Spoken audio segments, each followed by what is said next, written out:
हमने अपने last video में बैंक रिकंसिलिएशन के बारे में काफ़ी डिटेल में पढ़ा है। अब जो पढ़ा है वो हमें कितना समझ में आया, कितना समझ में नहीं आया, आइए उसको टेस्ट करते हैं। कुछ प्रैक्टिकल क्वेश्चन सॉल्व करते हैं। ये एक क्वेश्चन है, इसको हम सॉल्व करेंगे, बट सबसे पहले हम उस क्वेश्चन को ध्यान से पढ़ेंगे। सी, जब भी आप एग्जाम में किसी क्वेश्चन को ध्यान से पढ़ते हो तो वो क्वेश्चन आपको ज़्यादा अच्छी तरह से समझ में आता है एंड आप उस क्वेश्चन को ठीक से सॉल्व कर पाओ, इसके चांसेस ज़्यादा बढ़ जाते हैं। The cash book of mister Gadbadwala shows 8,36,400 as the balance at bank as on 31st December 2019. But you find that it does not agree with the balance as per the bank passbook. On scrutiny, you find out the following discrepancies. Mister Gadbadwala की cash book में 8,36,400 रुपए का balance है। Mister Gadbadwala की cash book में 8,36,400 रुपए का balance है, जो हमारे बैंक के बैलेंस से मैच नहीं कर रहा। आपको कुछ ट्रांजेक्शन्स पता चले, जैसे कि पहल जैसे कि पहला, on 15 December 2019 the payment side of the cash book was undercasted by 10,000। 15 दिसंबर को हमने कैश बुक के पेमेंट साइड को 10,000 रुपए से कम टोटल किया, मतलब हमने पेमेंट साइड कम दिखाई है। मेरी कैश बुक का बैलेंस ज्यादा होगा इस पर्टिकुलर ट्रांजेक्शन की वजह से। दूसरा, अ check of 1,31,000 issued on 25 December 2019 was not taken in the bank column।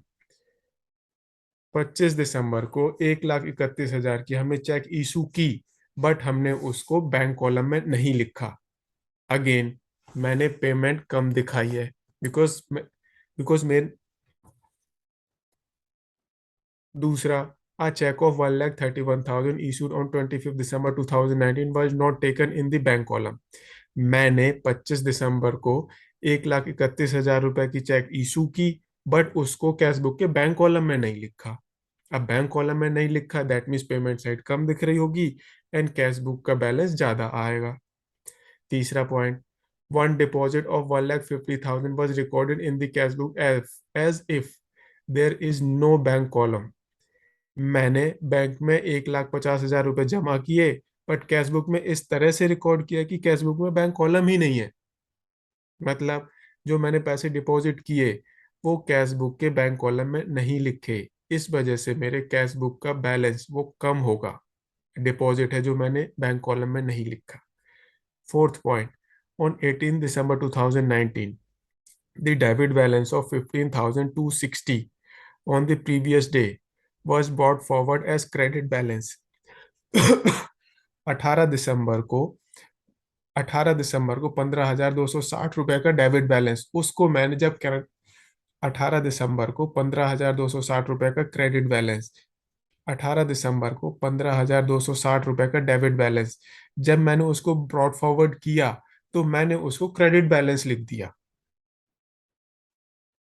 मतलब मतलब जितना बैलेंस होना चाहिए वो नहीं लिखा, उल्टा मैंने और नेगेटिव कर दिया। नेक्स्ट पॉइंट, इस वजह से क्या होगा, इस वजह से क्या होगा, मेरी कैश बुक का बैलेंस कम होगा।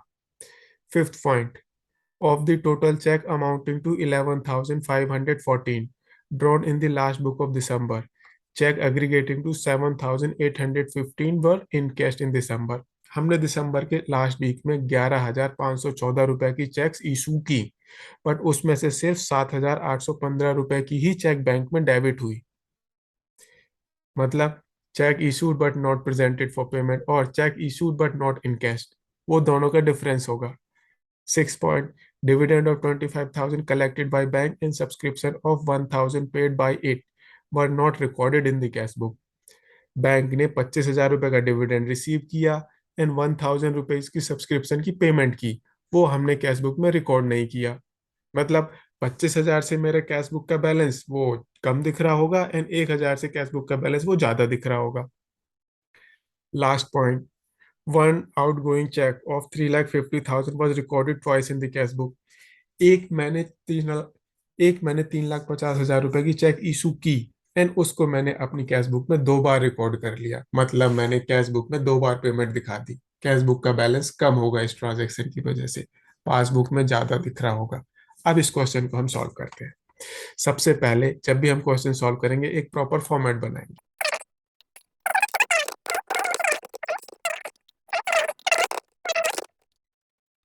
अब हम इस क्वेश्चन को सॉल्व करते हैं। सबसे पहले स्टार्टिंग पॉइंट क्या है? यहाँ पर मेरा स्टार्टिंग पॉइंट है कैश बुक का बैलेंस, कोई एडिशनल इंफॉर्मेशन नहीं है। दैट मीन्स ये मेरा फेवरेबल बैलेंस है, balance as per cash book. कितना बैलेंस है एज पर कैश बुक? वो है 8,36,400 रुपीज। 8,36,400 रुपीज। पहला point, on 15 December the payment side of cash book was under cast. मतलब पेमेंट साइड मैंने 10,000 रुपये से कम टोटल की, 10,000 रुपये से में, इसका मतलब 10,000 रुपये से मेरे कैश बुक का बैलेंस ज्यादा आ रहा होगा।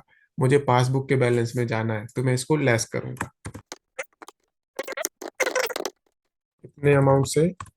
10,000 रुपये से माइनस करूंगा तो मैं 10,000 माइनस लिख देता हूँ।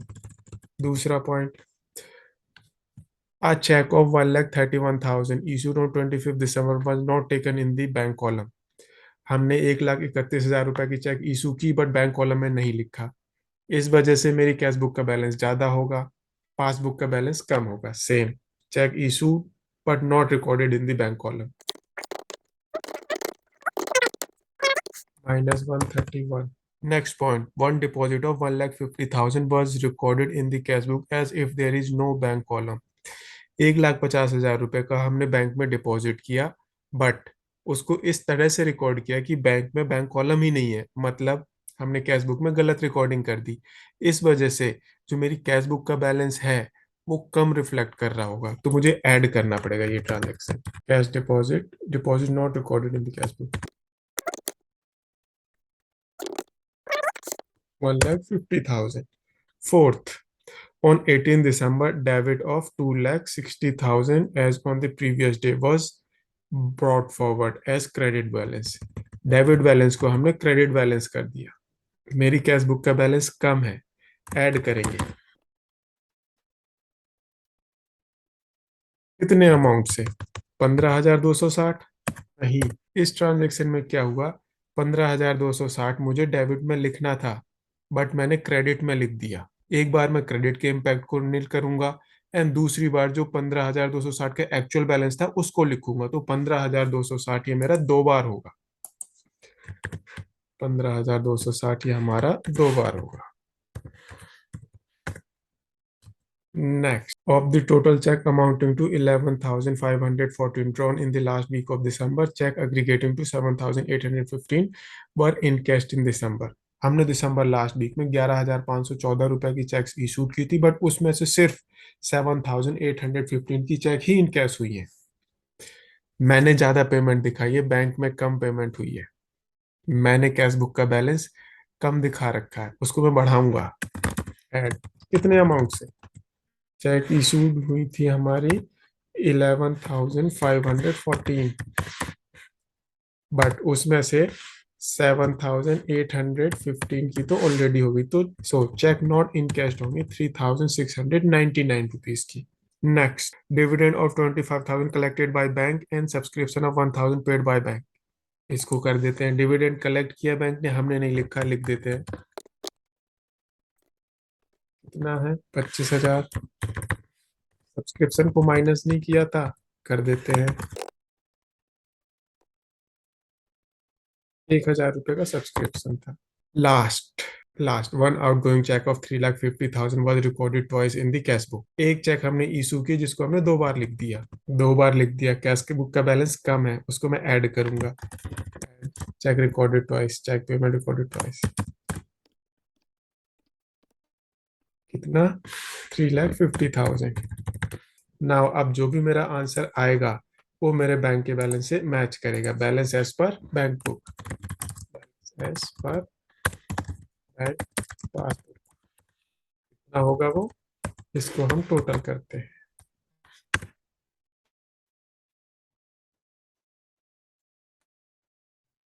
12,53,619 ये होगा मेरा बैलेंस एज पर पासबुक। अब ये बैलेंस सही है गलत है? सही आंसर मैंने इस क्वेश्चन के पीछे लिखा है, 12,53,619 ये है बैलेंस एज पर पासबुक। क्या लिखा है? 12,53,619 ये है हमारा balance as per passbook. That means हमारा ये क्वेश्चन बिल्कुल सही है। अगेन मैं आपको बोलूंगा, अगर आपने पिछला वीडियो ध्यान से नहीं देखा तो पहले आप पिछला वीडियो देख कर आओ, फिर इस क्वेश्चन को सॉल्व करो। एक और क्वेश्चन को हम सॉल्व करते हैं। ये क्वेश्चन है, सबसे पहले हम इसको ध्यान से पढ़ेंगे। From the following information prepare a bank reconciliation statement as on 31 December 2019 for Messrs new steel limited. Bank overdraft as per cash book as on 31 December 2019। Bank का overdraft as per cash book हमने पता किया था, अगर overdraft है negative balance लिखते हैं। दूसरा transaction, interest debited by bank on 26 December 2019 but no advice receive. Bank ने इंटरेस्ट डेबिट कर दिया बट हमें उसके बारे में पता नहीं है। बैंक का बैलेंस कम होगा, हमारा ज्यादा होगा।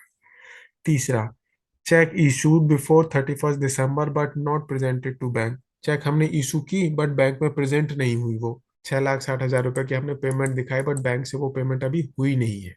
बैंक का बैलेंस ज्यादा होगा, हमारा कम होगा।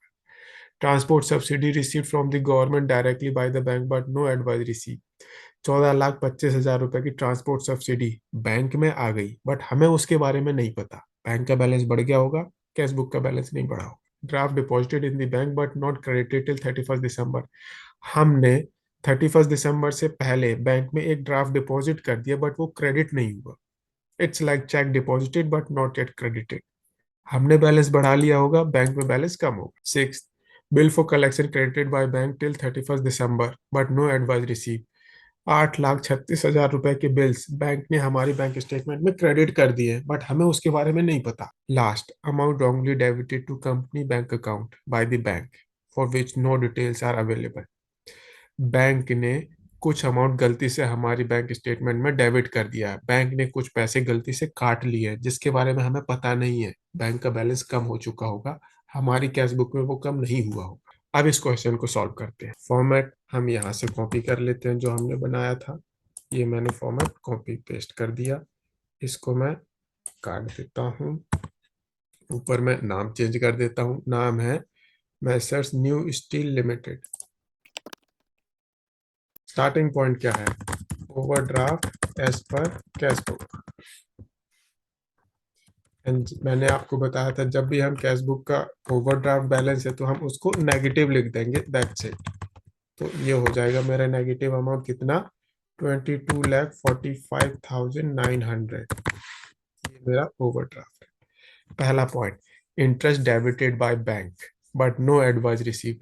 बैंक ने इंटरेस्ट डेबिट कर दिया है, बैंक ने इंटरेस्ट काट लिया है बैंक में से, हमें उसके बारे में कोई पता नहीं। बैंक का बैलेंस कम होगा, हमारा बैलेंस ज्यादा होगा, हमें उसको कम करना पड़ेगा। Less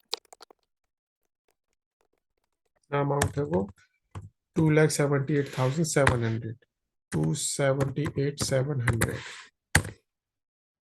next point, cheque issued before 31 December but not presented to bank. Cheque issue की बट बैंक में प्रेजेंट नहीं हुई है, हमने कैश बुक में पेमेंट दिखा दी बट बैंक से वो पेमेंट अभी नहीं हुई है। ऐड करेंगे इसको बिकॉज हमारी कैश बुक का बैलेंस कम है। Add, check issued but not presented for payment. इतना अमाउंट है 6,60,000। नेक्स्ट पॉइंट, ट्रांसपोर्ट सब्सिडी सीधे हमारे बैंक अकाउंट में आ गई, हमें पता नहीं है। Transport subsidy received in the bank. इतना अमाउंट है 14,25,000। नेक्स्ट पॉइंट, ड्राफ्ट हमने बैंक में डिपॉजिट किया बट बैंक में अभी पैसे आए नहीं है। हमने कैश बुक का बैलेंस बढ़ा लिया बट बैंक का बैलेंस नहीं बढ़ा, इसको हम लेस करेंगे। ऊपर वाला ये ऐड कर रहे थे, 13,50,000। Sixth point, bill for collection credited by bank. Bank ने बिल्स का कुछ अमाउंट हमारे बैंक अकाउंट में क्रेडिट कर दिया, हमें उसके बारे में नहीं पता। ऐड करेंगे हम इसको, 36,000। लास्ट, बैंक ने कुछ पैसे हमारे बैंक अकाउंट से गलती से काट लिए जिसके बारे में हमें नहीं पता। बैंक का बैलेंस कम है, कैश बुक का बैलेंस ज्यादा है, इसको हम लेस करेंगे। Amount wrongly deducted by bank, 7,40,000 minus 7,40,000। That's, ये हमारा bank balance as per passbook हो जाना चाहिए। कुछ इशू लग रहा है, इसको हम करेंगे टोटल। ये हमारा bank balance as per passbook है। अब ये आंसर सही है नहीं है, इसको देखते हैं, बिकॉज आंसर क्वेश्चन के पीछे है। 6,93,600, ये मेरा नेगेटिव में आया है।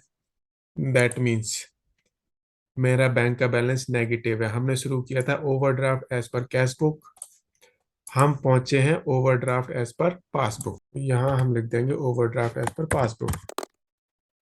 ये हमारा क्वेश्चन ठीक हो गया। आई एम प्रीटी श्योर अब आपको बैंक रिकंसिलिएशन स्टेटमेंट के क्वेश्चन सॉल्व करने में कोई प्रॉब्लम नहीं होगी। ये हमारा क्वेश्चन था जिसका आंसर हमने एक बार में ही ठीक कर लिया। आई एम प्रीटी श्योर अब आपको बैंक रिकंसिलिएशन ठीक से समझ में आया होगा। आप फ्यूचर में क्वेश्चंस भी ठीक से सॉल्व कर पाओगे। अगर आपको कंसेप्ट में अभी कोई इशू है, आप कॉन्सेप्ट वाले वीडियोस को देखें, बार बार देखें, तब तक देखें जब तक आपको बैंक रिकंसिलिएशन के कॉन्सेप्ट समझ में नहीं आता। अगर ये वीडियो पसंद आए तो इसे लाइक शेयर जरूर करें, चैनल को सब्सक्राइब करें। Thank you.